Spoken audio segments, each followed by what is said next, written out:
if they keep us looking for the next thing that's coming, we miss, and it's a disservice to what's already here. So UFO motherships and drones are already here.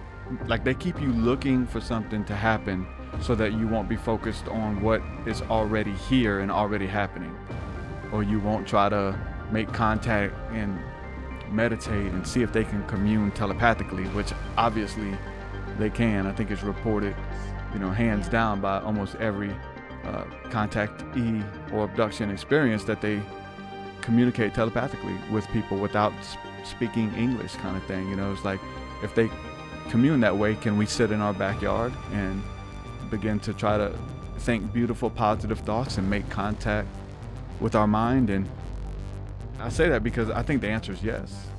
I do too.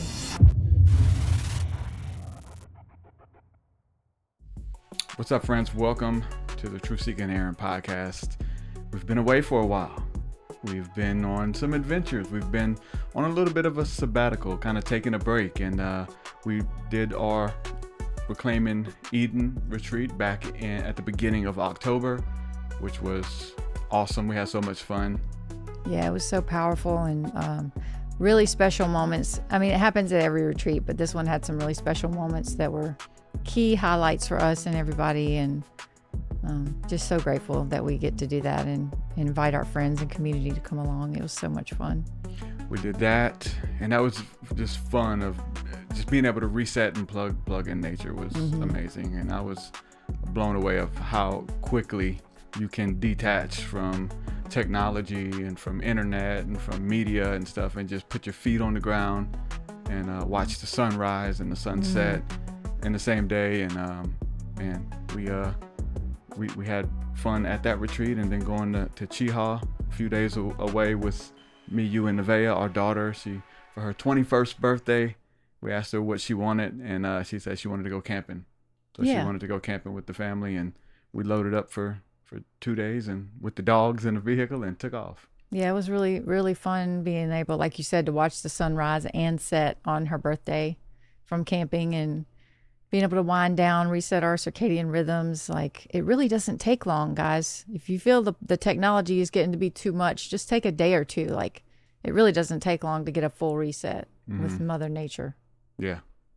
So we've been getting a lot of emails and messages about ufology and things that's in the media and on social media. I guess social media is the media at this point. Days. But 3-Eye Atlas is something we've been hearing about for a while. Some type of comet or something that's headed towards the Earth. And different people have different theories. And an astrophysicist, Avi Loeb, is that his name? Said that he believed that this was a UFO mothership headed to the Earth. He gave a pretty big number too. He said he believes 30 to 40% certain that it is not a natural occurring substance, that it's a mothership of some kind.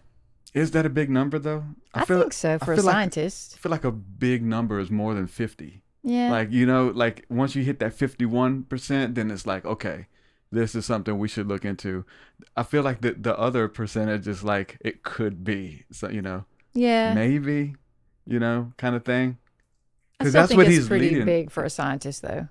But to lead with your story and facts and controversy with a 30 to 40% possibility, like what's the other possibilities that it's just, a comet and debris or something? It seems to be most of his comments are very controversial. Like he even made a comment that if you're going on a vacation, to plan it before October 29th, because we don't know what's going to happen after that. Yeah. And that was like the first mention of it when it first came out. He went on the Miambiolic Blossom podcast and kind of announced it and gave that statement and sent a lot of people in like shock and frenzy kind of thing. It was like, because this is the end, Yeah, that's what it sounds. He makes it sound like it's the end of everything. So, kind of scary. And it was weird because I think like that was announced close to the time of the rapture stuff that was going down too. Yeah. And so people were tying, both of them events together and thinking that this was the rapture. But mind you, we are past October. 30th. Yep. We're still here. Today's November 7th. We're still here, still doing well. We think we are. Maybe we're all still just plugged into the matrix, and it's been fake all along. Yeah. Well, I mean, he's said some pretty explosive comments about this UFO mothership that he thinks is what this thing is, headed this way. Yeah, I saw one of his beliefs is that it is following the trajectory behind the sun, so we can't see it that well, so that it can disperse like hundreds or thousands of mini drones or mini ships of some sort, like a Trojan horse. Like this thing is a big shell containing a lot of little things that are going to come out and come around and attack the earth, affect the earth. He's not real specific on what he thinks they're going to do, but yeah, first thing that comes to my mind is like, I mean, that's a cool theory, but where do you get, like, what's the basis for astrophysicists even like having that idea? Star Wars. Sci-fi? Yeah. Yeah. Release the drones. Probably from the movie. Yeah. Independence Day. Yeah. Did that happen, right? Little drones came out of, yeah. I feel like it, and definitely on Star Wars. Yeah. I mean, all the little fighter ships come out of the big ship, so. Well, here's the thing, because, you know, in Hollywood, everybody knows at this point that they put the truth in there. There's like almost this hidden rule where they have to kind of sprinkle some of the truth about their plans or what's really happening. They have to put it in movies and media and stories and stuff like that. But the thing about it is, when it really happens, people point back to the movies and think that it's just Hollywood or, you know, sci-fi. But, you know, they've been kind of telling you the truth the whole time, which is one of the interesting things. Yeah, so I wanted to get your take on something. There's a podcast host, Jeremy Corbell, I think his name is. Mm-hmm.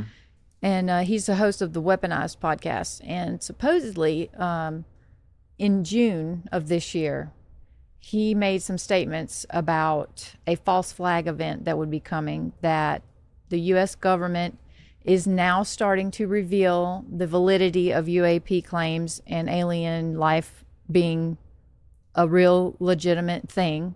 They're starting to confirm it and say, yeah, it's true. But his belief is that they're starting to sprinkle in nuggets like that so that they can release their own narrative about extraterrestrial life. And he even said in June that he believes that the U.S. government is going to say that a mothership is coming this way. Mm-hmm. I think he said it was coming, they would do it around 2027. But, you know, with these claims and this big 3-eye atlas thing headed toward Earth, some people think that it could end up being the mothership false flag event. So what do you think about that? Yeah, you know, I think to a degree, all of it's a part of the false flag thing. You know, I was thinking about a lot of the things that Avi Loeb even said about the drones coming out of something and flying around. Like that's, and the false flag event being this, the things that, like, they keep you looking for something to happen so that you won't be focused on what is already here and already happening. And it's the same way that I look at a lot of Christian Bible prophecy, is that, you know, we're looking for the coming of Christ versus, hey, Christ is already here, and he, like, within the hearts and minds of every person or every Christian on the planet, right? And Jesus even taught this kind of thing, right? Yeah. And I feel like if they keep us looking for the next thing that's coming, we miss, and it's a disservice to what's already here. It is. So UFO motherships and drones are already here. There are already some type of flying objects that are releasing drones. And many people have got this on camera. We've got our own footage of what looks to be the jellyfish UFOs or UAPs. When you slow down the footage, they blink and they release drones, and then other ones come and blink a different color and collect the drones. And the drones are so small, or at least to the naked eye, and so fast that you can't even capture them on footage. So like all of this stuff that we should be looking into and asking deeper questions, I think that a lot of this stuff deflects to have us push the goalpost out further and further of what's coming versus what's already here. Yeah. And I also tie it into like in the church realm of like this prophetic movement about what's coming, what God's going to do in your life. Yeah. You know, and so it became this thing we just make up stuff. We knew people that would give out so-called book deals.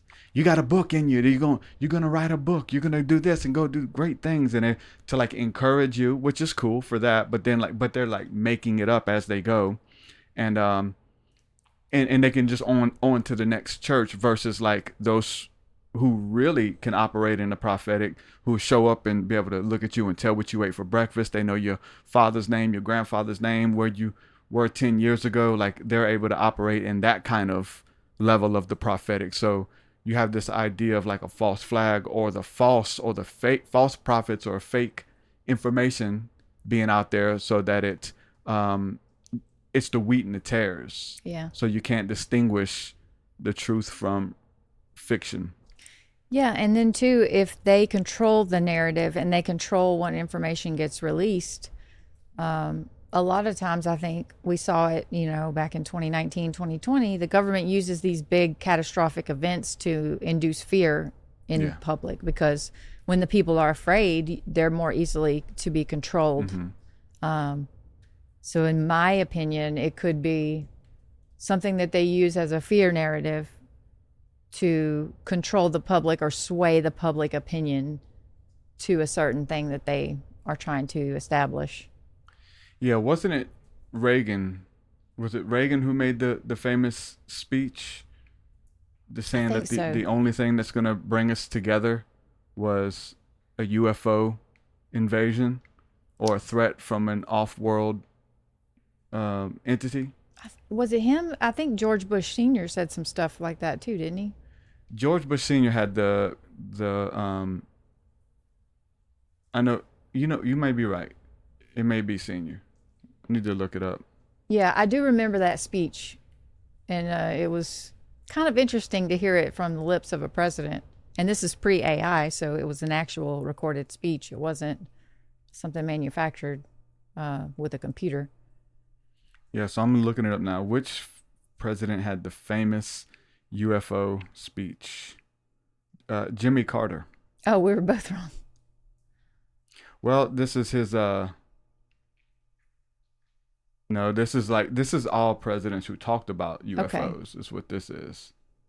So that's what this is. His UFO encounter, but all of them have had encounters. I know that even what's his name, Clinton, he even wrote about his in his book. Yeah. So they've all talked about UFOs to a degree, but the one about bringing us together. So another interesting thing about the Jeremy Corbell statement was he made the statement in June of this year, and it was actually in July when this 3-eye atlas was discovered. So that's kind of the timeline of those two events is kind of suspicious to me. Yeah. It's kind of like, oh, well, the cat's out of the bag. We might as well go ahead and announce it and push it forward. Yeah, it was Reagan. Ronald Reagan, during a 1987 address of the United Nations, he used a hypothetical scenario of an alien threat to argue for the international cooperation and the need for the world to unite against a common enemy, suggesting global differences would fade in such a situation. Yeah. Like this one world government. And that's what people would cite. And like even that speech is super eerie for him to say that, like to speculate of something that he already knew about this off-world threat. But it is something that shocks the people and unites the people, is to give them a common enemy. Yeah. And it seems like for the most part throughout the year, they pit us against each other. So we think that each other is our enemy, right? We have this we're all saying the same things or want something, the well-being of our family and for others, and then but just how we're going to get that is done differently, so Democrats and Republicans and stuff.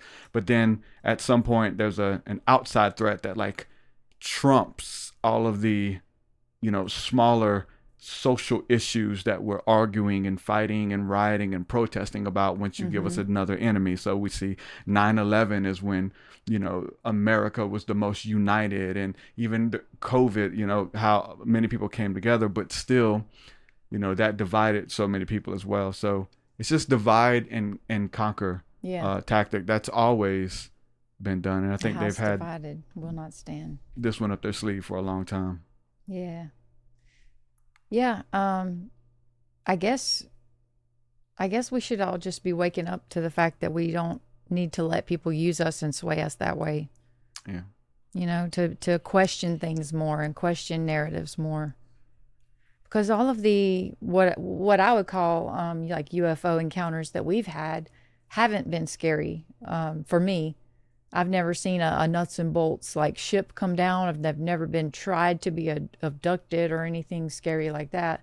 But when we interact with the lights that we see in the sky at night, it's always this euphoric, like exciting feeling. It's never something that I was afraid of, like awe and wonder, awestruck for sure, but not like afraid. Until they get close, then I get afraid. Yeah, I haven't had one get close enough to make me scared yet. Well, you remember when we were in Colorado and it was just me and you laying on that big rock overlooking the water and looking at the stars. Oh, yeah. And there was a light that started heading, like it started coming down from the stars, headed like directly towards us. Yeah. And I was like, it was all fun and games. I was like, hold on, Aaron, this thing is getting close. And I kind of started panicking a little bit. Yeah. And it turns out it was an airplane. Yeah. Because usually we're like, hey, could you come closer? And I'm like, hey, we need to go.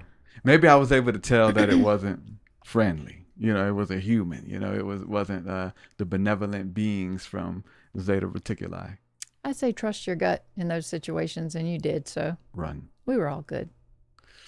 But we've had like the lights come down and change form and interact with us, what we call, maybe fairies or something like that, just because they become tiny particles and pixels. And you held out your hand and one came up, Yeah, those experiences are awesome. And if that really is what we're calling UFOs, if it's the same thing, then I would think it would be a shame for people to be afraid to reach out and afraid to try to have those kinds of experiences, because they're beautiful.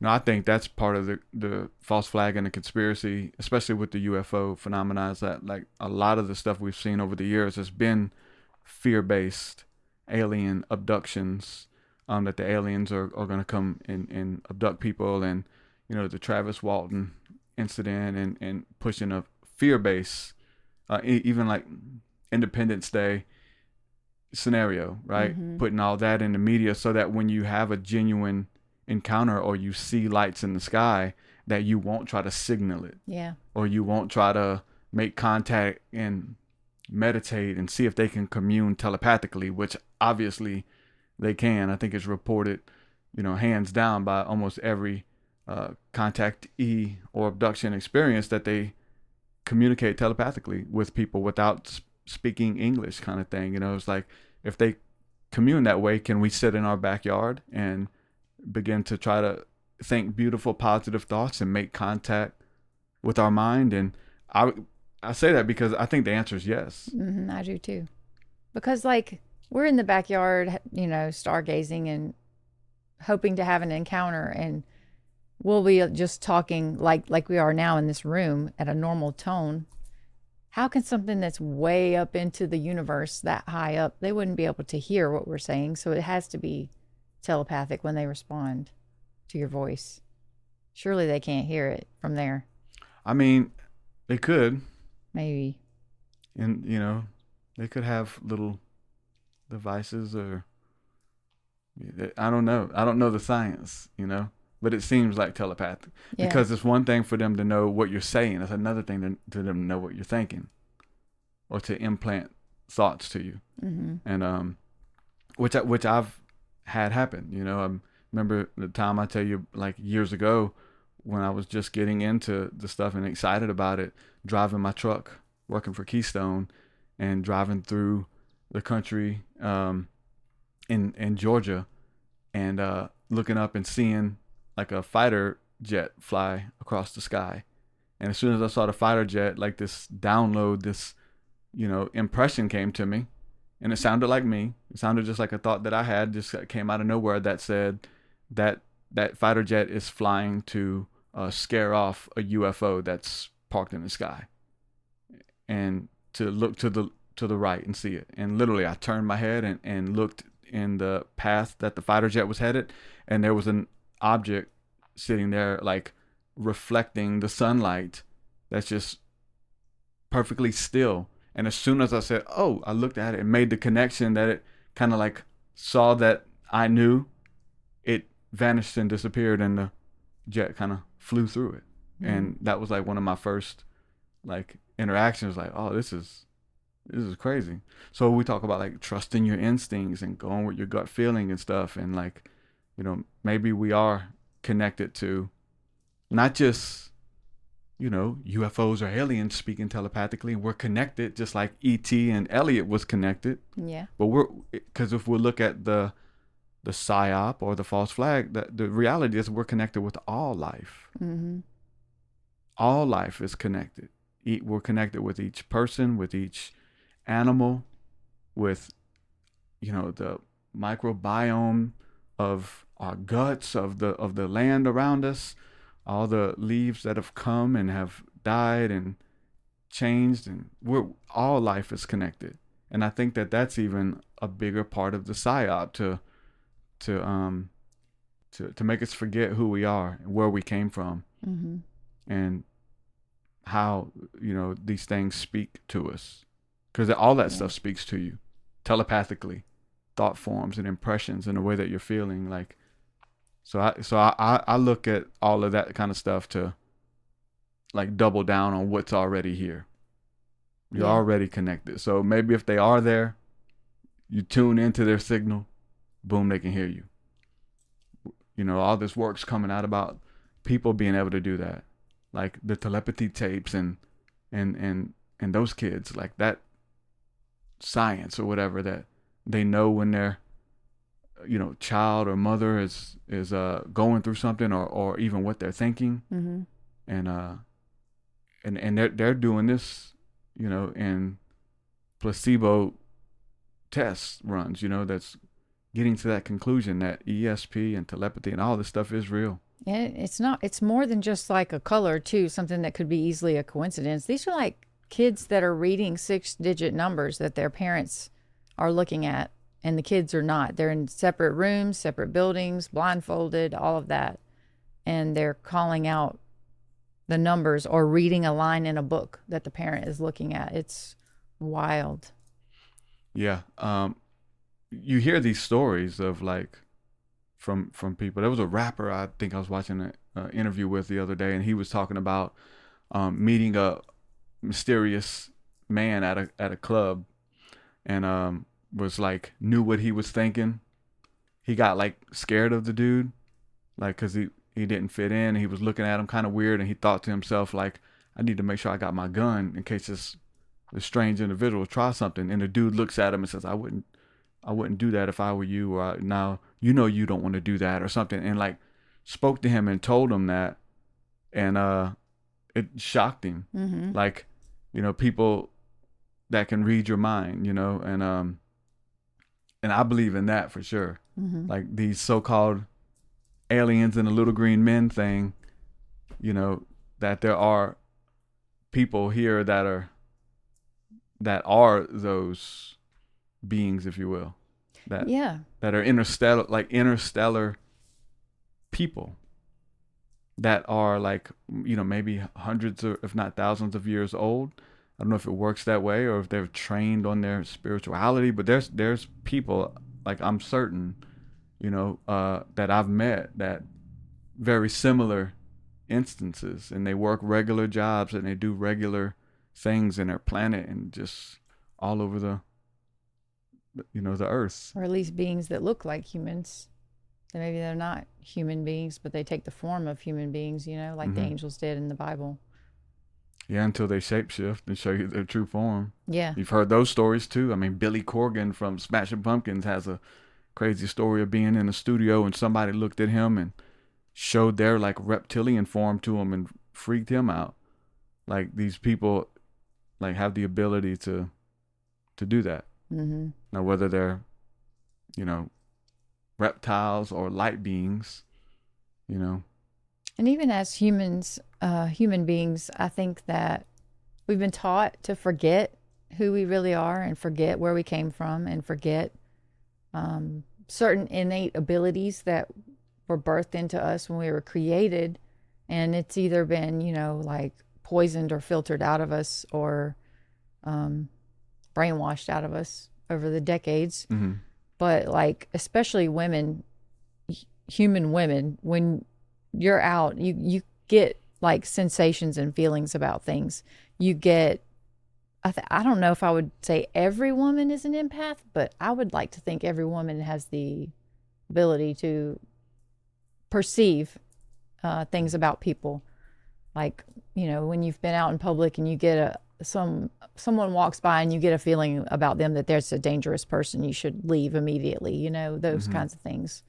I mean, men have that ability too, but I think it's heightened in women just because we're so attuned to people and to emotions. And it happens to me a lot. Like, I can't explain it. I get feelings about people, good and bad. And the bad ones, we've been taught you're just judging them or stereotyping them, or you shouldn't have bad thoughts. And so you kind of don't listen to it, but it's instinct. It's your gut. It's things that were born into us that we've forgotten, and they're trying to be reawakened. And I think that may be a part of the telepathy tapes and the telepathy thing, that these are abilities that we probably had in the earliest iterations of our species that have been, over the years with the fluoride and toxins in the environment and the air not being clean anymore, and people telling us we're crazy, that you really can't do that. You belong in an insane asylum. And, it's just been filtered out of us. And I think people are waking back up to it, that it's this reawakening process of things that we always had. Yeah. Like you said, all life is connected, and nature, even when you're looking out at UFOs and things and you're trying to see if you can see something, go out with an open mind. A lot of times a bird will fly right across where there's a UFO, or a butterfly, or the wind will rustle the leaves in the tree in a certain spot, and it causes your eye to go to it. And it's like they're trying to even help you look in the right direction to have those encounters and to see. Yes. Whoever it is, the creator of this, it seems like it's leaving breadcrumbs for people to look in this direction, and or to stop looking in another direction, or something like hot and cold. Yeah. This hidden knowledge or hidden treasure is like, you're getting cold. You're getting cold, colder. Stop looking over there. And when I think about politics, it's, especially what it's been with the Trump and Biden administrations, that whole, like, here's the best people in our country, the best two people to run this country. Here they are. And we're going to hear their quotes. Here's their quotes. This is what they say. This is what they do. Which one you want to vote for? And at this point, I'm like, hey, I get the message. That's how I am. I get the message. Like, stop looking for these people to lead you, because they can't even lead themselves. Like, they're going to lead you into a ditch kind of thing. And I think it's super obvious. And I don't want to gaslight by saying that, because people still believe in the great white hope, Donald Trump, and all these people. And, you're free to believe in whatever you want to believe. We're talking here about space aliens coming from Zeta Reticuli. Like, you can believe whatever you want.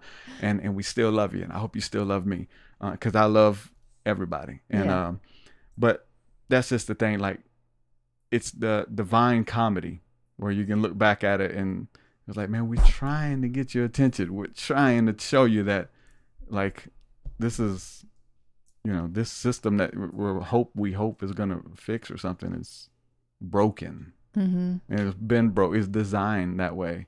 Like it's designed with the flaws in it so that you can't put your full weight upon it. Yeah. You put your full weight upon it, it's going to break. And it's designed that way. It's paper. It's something. It's a house that's not built on a solid rock, a foundation. And there's many things, that I think people have to find out the hard way, of investing and putting all their time and effort and energy into, and finding out like it was an empty pursuit, Yeah. and you couldn't trust in that. Yeah. Even now, like they want us to, I think that the nuggets they're sprinkling about UFOs from the government, it's like they want you to trust them. So they're giving you little nuggets here and there. But I mean, for the past 70 years, we've known things were happening, and they flat out lied about it. But they're telling the truth now. But now they're telling the truth. Yeah. 70 years of lies, and now they're telling the truth. Come Mm-hmm. on. Like, it's definitely. I always said this, like, over the years, that like whatever the government says, I'm going to believe the opposite. Yeah. So if I'm wrong in my pursuits, it was, hey, these are our space brothers, and they're really here. They're good guys, and they're going to lead us to. Then I'm going to go panic mode.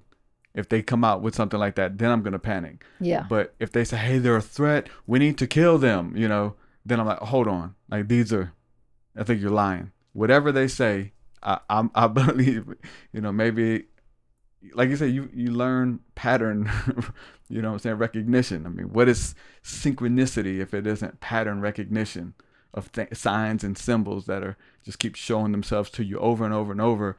And if you don't get the message, it's on you.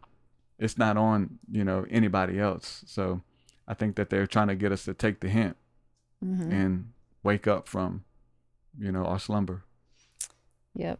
So I want to circle back to Three Eye Atlas. There's some differences between Avi Loeb and what he believes about it, and Tom Statler. He's NASA's lead scientist for small bodies, celestial bodies, and he's, I guess, the spokesperson from NASA on it. So Avi says he believes it's not a natural object because it doesn't have a true tail, like a comet's tail. But this Tom says it does have a true tail. So I don't know where the facts are coming from, or I don't know, maybe the tail's not big enough to be considered a true tail. But the NASA's lead scientists are saying that it the way it's moving and the tail and everything about it makes them think it is natural. But this other astrophysicist, who is 30 to 40% sure, says that it's not. NASA's probably 100% sure, right? Probably. I mean, I don't think they gave a percentage, but what we do know about it is the nucleus of this object is 3.5 miles wide, that's really big. It's really big for an object that's mobile, moving through space, right? It moves at 130,000 miles per hour, and it will reach its closest approach to Earth on December 19th at 168 million miles. I can't even, my brain can't even compute how far that would be. 168 million miles.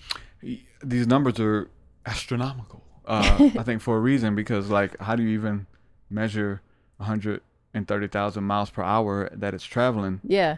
At, some of we talked about some of the things that we catch on film and how fast they're going, that you can't see it with the naked eye. Yeah. You just can't. There's techniques that you can do to see it. There's, things that you can do that increase your, dilate your pupils to bring in more light and you'll be able to see things. There's, probably different, substances and natural plant medicines that you could take that allow you to see into different realms and to see things that are out there traveling that are not physically out there. Yeah. And but they're just traveling too fast. Some of it we've been able to see with cell phone. Yeah. You're able to tools. Yeah. Equipment. Slow down the footage, increase the frame rate to more than the human eye can see. And if we know that that's a thing, why would, how could you film something moving that fast? supposedly they've got. I don't even know if those, the images that are circling around are even real. Yeah, they look really strange. And AI is just getting better at recreating things that are real. So it's harder and harder to tell what's real and what's recreated, Mm-hmm. you know? I just wanted to encourage people, like, because that date's coming and that's what is closest approach to Earth, like, you can expect a lot of fear mongering in the media and a lot of, you know, what if their world's going to end? Scientist says the world's going to end on December 19th. And I always get so sad for people because fear controls people in a real way and can rob you of the present, which is what we were talking about earlier. Like, you don't want to be so worried about these things that may never and probably will never happen that it robs you of your present moments of joy and presence with your family and your spiritual life. And yeah, I feel like all that's going to come again, once again, now that, October 29th has passed, the rapture has passed. Yeah. And wasn't there another comet that we saw? Yeah. And I think it was called Lemmon. Yeah, Comet Lemmon. We couldn't see it. We went to see it at Cheehaw, but then it was foggy that night. It was foggy, yeah. And we seen one though. Remember that one? We went to see one in Mobile last year, I believe, or maybe at the very beginning of this year. I don't quite remember, but it was cool. It was cool to see in the sky. Yeah, had a very long tail. Yeah, and it just with the naked eye looked like it was just suspended, just like almost like a star with a smoke tail, kind of, right? I mean, it's pretty much what it looked like, and just suspended, like it didn't look like it was moving. So maybe that's how they are able to film it, like the direction that it's headed, it's just there. Maybe they know the distance between the constellations, and then they can do mathematical equations to see. Probably, but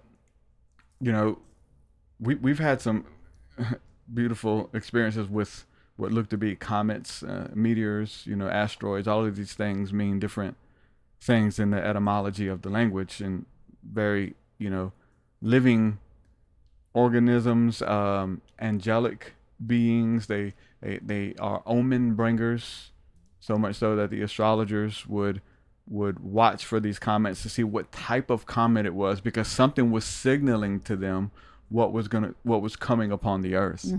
Whether it was famine, whether it was war, whether it was destruction, that they could look and perceive the signs from the heavens, from the celestial realm, that they were getting signals. And there's books and books and books on this, of the ancient astronomers and stargazers, and which is what the prophets were in the Bible, and they had all of this stuff. They had it was such a thing that they were able to categorize it.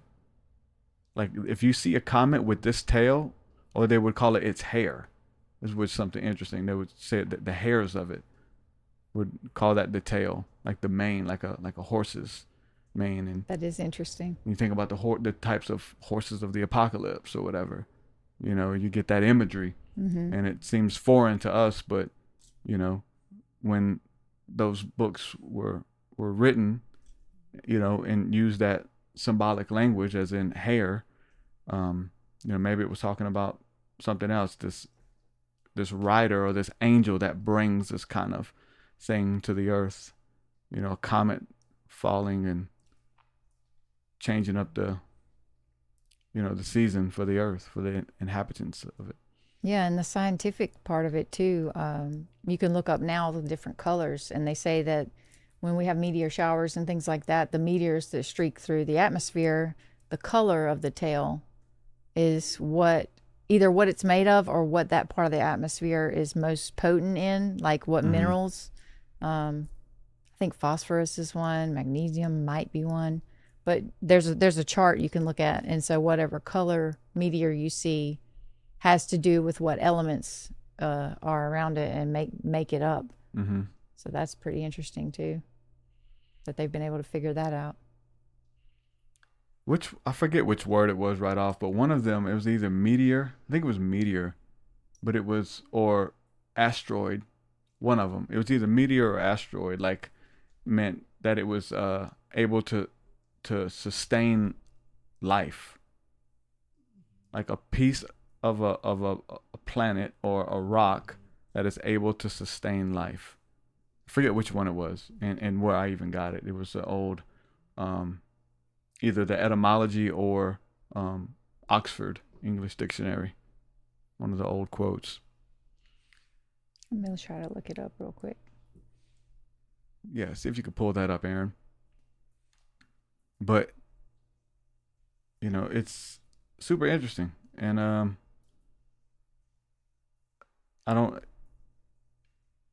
you know, there's a reason that this stuff is demonized for the masses, but, you know, those who are in the clergy, who are going to give you the narrative and the meaning of what all this stuff means, they're in the know. And for them to keep their power and keep control, they have to take the power away from you, because you don't know how to govern yourself. You don't know how to rule yourself. And, you know, that could be true to some degree. Because there's many people who don't know how to govern, how to rule. They don't know how to govern money. They don't have to govern their diet. They don't know how to govern a relationship. So all their relationships end in tragedy.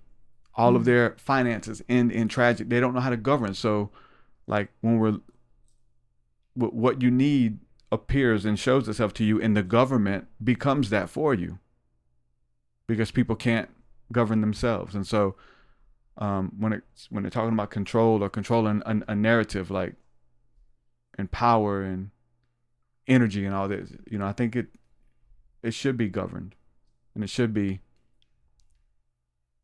you know, even the narrative. I think they're doing a good job. I think they're doing a good job, because it's the way that whoever designed this whole matrix, which we'll believe God or the gods, they knew what they were doing when they designed it this way. And they knew that there's a lot of things that people can't handle and aren't supposed to handle when it comes to information and knowing. You know, if we all could look up at this comet and they're all pointing at the comet, and we can go to the books and know that this is about fear or prosperity or whatever, we'd position ourselves and, you know, from the influences of those stars or of those planets, and we would benefit from them. Yeah. Or we would be in fear and hysteria when a certain one popped up.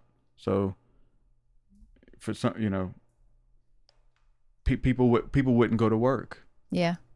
People wouldn't leave their homes. You know, there's things that the powers that be know. And so when it comes to awakening, there's certain things that wake people up, and there's certain information that people probably shouldn't have. I know the people need to know, and that's what we all say, and that's what people go on mainstream and say, the American people need to know. No, you don't. No, you don't. You don't need to know. There are some things we don't need to know. For sure. Like, you know, when tragedies happen and there's video evidence of it, there's some weird innate animal nature to be like, oh, everybody's seen it. I want to see the video. No, you don't. You're not made to see tragedy like that in front of your face. Like, but there's this weird desire. Well, everyone else knows. Everyone else seen it. I want to see it. You don't need to know everything. Like, you know enough. Yeah, I looked up meteor and asteroid. Meteor was, I couldn't find the life part of it, but asteroid was a star-like object, I believe, and meteor was a shooting star, or high. It also means the etymology of it, high and lifted up. I thought that was kind of cool. But yeah, we don't need to know everything. Yeah.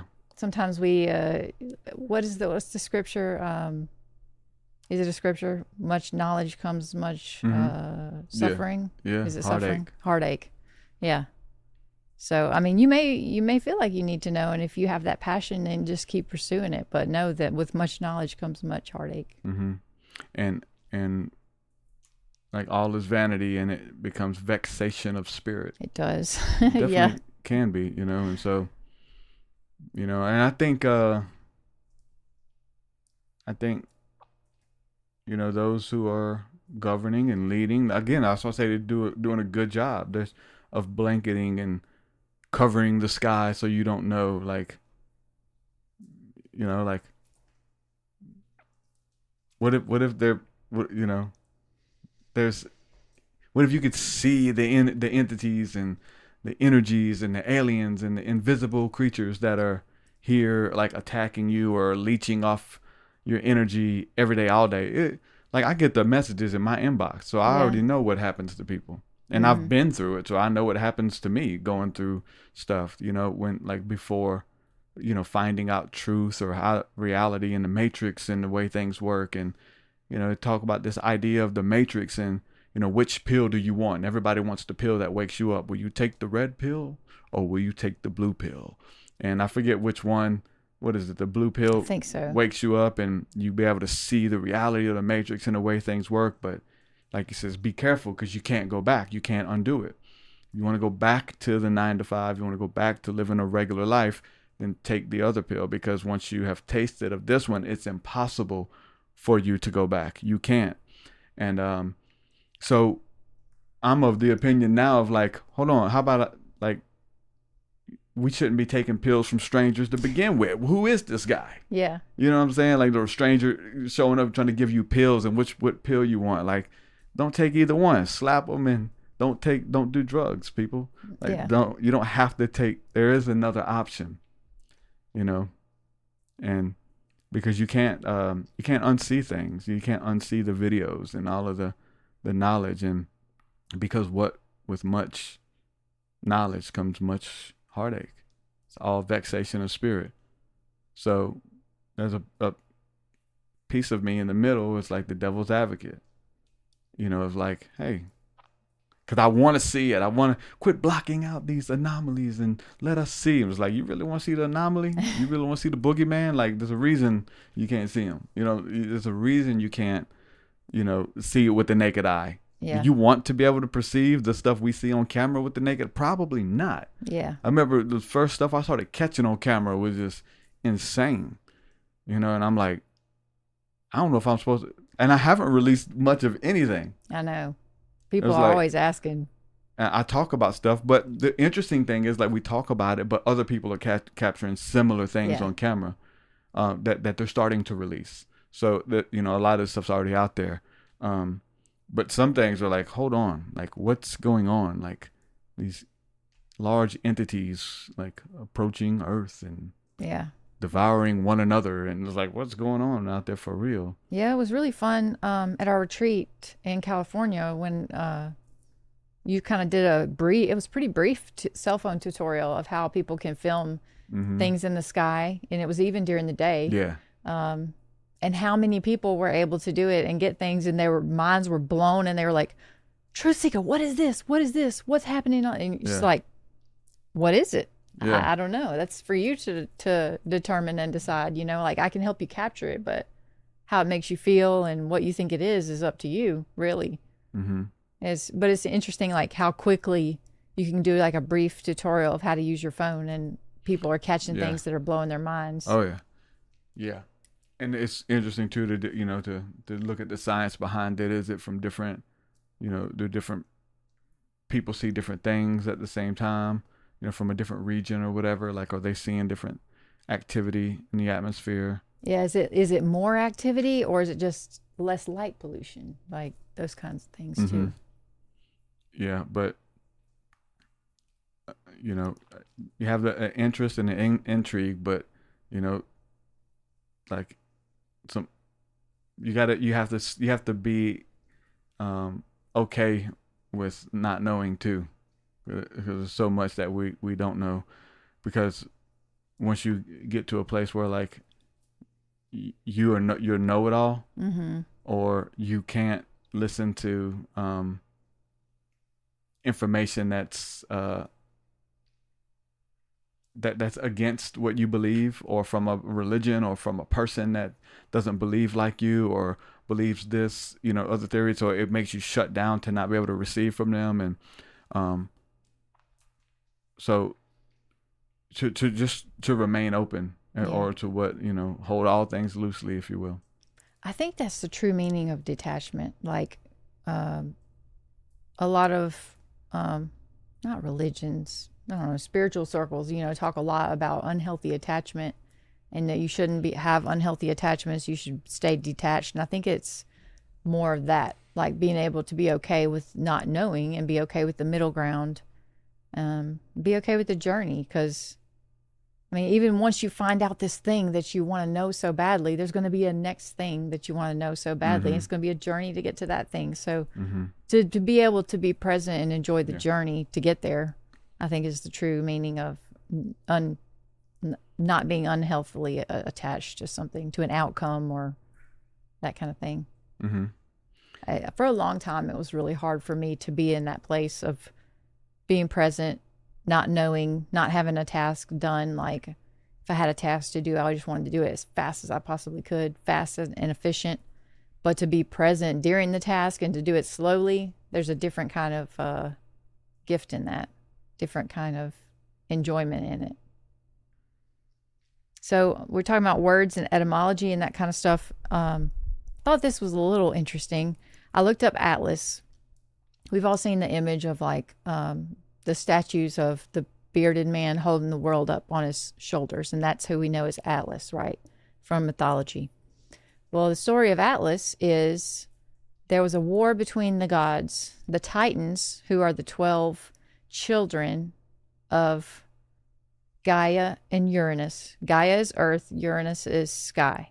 So the 12 original children of earth and sky are the Titans, and Atlas is one of the Titans.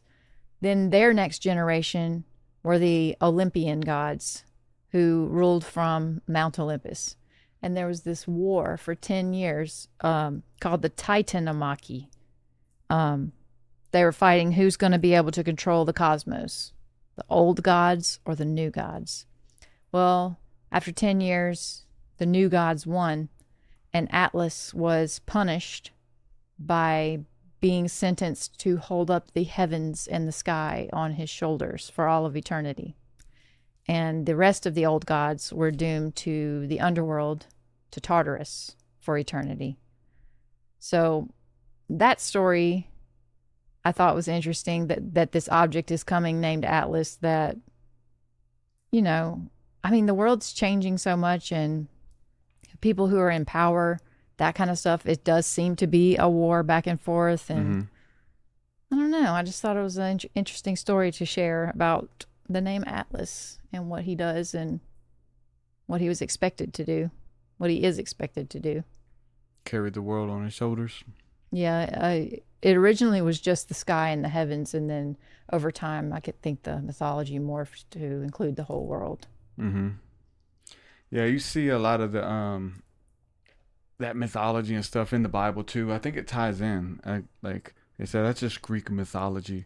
Like, what about biblical mythology? What about the biblical stories, right? In that universe, right? I think they're all telling the same story, and just the wording and the imagery has continued to change. And so that's why every now and then they slip it in there. They slip it in there with certain words or the names of people that pop up and stuff like that. So, so there's these events that seem to have happened in different regions of the earth, have recorded them in different languages with different names.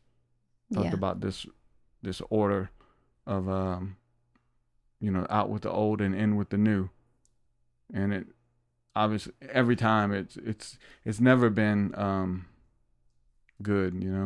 I don't know. It's just always come with a sword. I think when we look at the people we admire most, as far as civilizations and things like that, there was an honoring of the old, an honoring of the ancestors, and a sharing of that knowledge and respect, and honoring the elders. And instead of just being like kind of how our culture has gotten to be, it's just like out with the old, in with the new. Go to the nursing home, you're done for. Like in the native cultures, they really honored their elders for their wisdom, and I don't know. It's definitely been a shift away from that. I think we should probably try to get back to that a little bit more. Yep.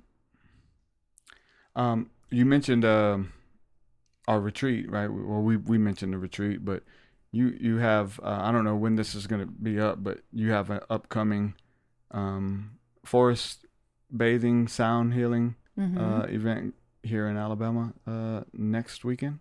Yeah, so it's going to be a week from tomorrow. It'll be on November 15th, which is a Saturday. I don't know when this episode will air, but it'll probably be, several days out from when it comes up. But we're going to be going into the forest in Spanish Fort, Alabama. We're going to do some guided hiking, some forest bathing, which is just simply walking through the forest and allowing the essence of the forest to do what it does best to our bodies. It absorbs our exhale and gives us fresh oxygen to inhale. The trees release chemicals called phytonicides that increase the body's immune system and ability to create natural killer cells, which are the tumor and cancer killing cells in the body.